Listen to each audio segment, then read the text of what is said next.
Welcome to Tenor Tech, where I solve the problems you didn't even know you had. You start by cutting power and verifying 0V, safety first. Once done, pull the fridge 6 to 12 inches from the wall and remove the top and back panels to expose the compressor and electrical components. Use a multimeter to identify the run capacitor and start relay terminals, and visually inspect for burnt wires or oil stains that indicate leaks. While you do this, keep tools organized and wear gloves. These first steps let you diagnose without guessing and set up the proper repair sequence. You now test the electrical pieces that usually cause a compressor to fail to start.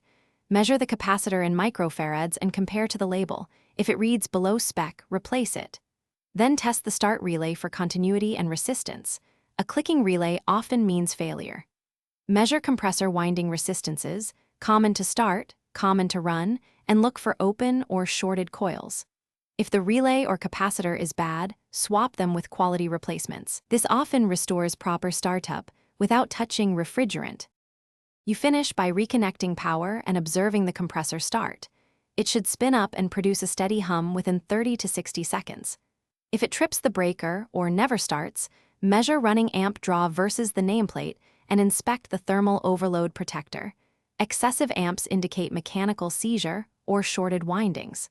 Make sure there is no refrigerant leak or valve issue before considering a compressor swap. If problems persist, note that replacing the compressor requires sealed system service and a qualified technician to avoid further damage. Thanks for watching. Subscribe to keep your life in tune.